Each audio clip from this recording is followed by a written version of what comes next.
ሰላም ሰላም፣ እንዴት ናችሁ? ደህና ናችሁ ወይ ውዶቼ? እኔ እግዚአብሔር ይመስገን በጣም ደህና ነኝ። ሰላማችሁ ብስት ይበል። ይህን ቪዲዮ ስትጀምሩ ላይክ፣ ሰብስክራይብ፣ ኮመንት እያደረጋችሁ ጀምሩ።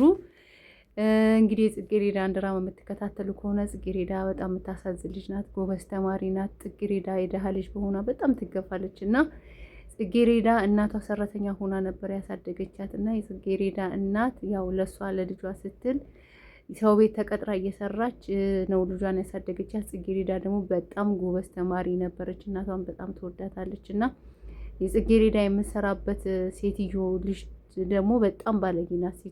ጽጌረዳን በጣም ታንቋሽሻታለች፣ ትሰድባታለች፣ በጣም ትጸየፋታለች። ግን ጽጌረዳ ትጸየፋትን በትዕግስት ነበር እሺ ብላ የምትታዘዛት እና ጽጌረዳ በጣም የእናቷ መገፋት ስታውቅ አንድ ቀን ሌላ ስራ ፈልጋ ትገባለች። ሰራተኝነት ዩኒቨርሲቲ ትገባለች። ዩኒቨርሲቲ ስትገባ ያው ብዙ ብር ስለሚያስፈልግ ዩኒቨርሲቲ ሲገባ እናቷን ለመርዳት እናቷን ላለማስጨነቅ ብላ ሰራተኝነት ትቀጠራለች። ስትቀጠር የገባችው በደላላን የገባችው ሀብታም ቤት ነው የገባችው። ያው ሀብታም ቤት ሰውየው ደግሞ ጽጌረዳን በጣም ይወዳታል። ሲወዳት ያው በአጭሩ ስነግራችሁ ሲወዳት ጽጌረዳን ያው ለወንድ ልጅ ነበረው ሰውየው።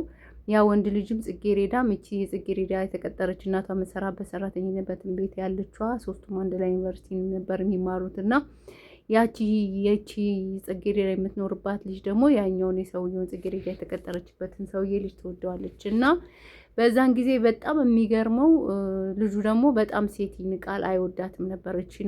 እቺ በግድ ታስቸግረው ነበር እና አንድ ቀን ከለታት አንድ ቀን ጽጌረዳ እና ልጁ ሁሌ ይጣላሉ፣ ሁሌ አይግባቡም እና ሰውየው አባትየውን ያው ጨው ስለማይበላ ጨው እያደረገ አባቱ ላይ እየሰጠ ጽጌረዳን በጣም ያስከስሳት ነበር እና ከለታት በአንድ ቀን ያው ልጁና ጽጌረዳ በአንድ አጋጣሚ አባትየው በታመሙበት ይግባባሉ። ሲግባቡ ጽጌረዳ ያው ምስኪን እንደሆነች ይረዳትና ይቅርታ ይጠይቃታል። ያቺ ደግሞ በጣም ስለወደደችው እሱ ደግሞ ጽጌረዳን ስለወደዳት ስላወቀች ጽጌረዳን በማንኛውም መንገድ አድርጋ ጽጌረዳን ለመጉዳት በቃ በውሸት በጣም ብዙ ትጠራለች። እናቲቱ ደግሞ ጽጌረዳ እናት የተቀጠረችበት የልጅቷ የሀብታሙ ልጅ ሴትዮ ደግሞ ጽጌረዳን ለሀብታሙ ሰውዬ ልትድረው ትፈልጋለች ማለት ነው።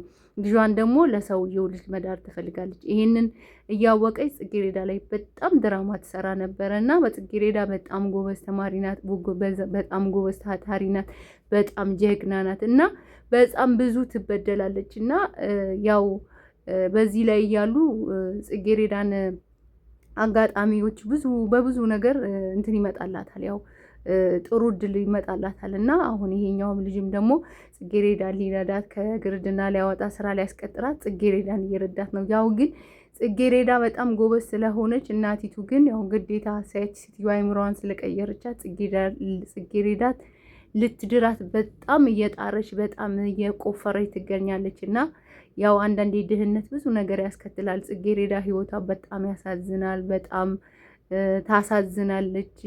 እናቲቱ በጣም ጽጌረዳን ትበድላታለች። አሁን እናቲቱ እዚህ ጋር የምትጮኸው ጽጌረዳ ሄዳ ሰውየውን እንዴት እኔ ልታገባኝ እናቴን ታስጠይቃለህ ብላ ስትጠይቀው ሴትዮዋ ሰምታ ነው። በዚህ ነው እና ያው ብዙ ነገሮቹ ያሳዝናሉ። ግን ከወደዳችሁት ላይክ፣ ሼር፣ ኮመንት አድርጉት እና በሌላ ጊዜ ደግሞ በሌላ ቪዲዮ ይዤላችሁ እመጣለሁ ውዶቼ። የጽጌረዳ ታሪክ በአጭሩ ይሄን ይመስላል። ያው ብዙ ነው ትረካውን በሚቀጥለው በሌላ ይዤላችሁ እመጣለሁ።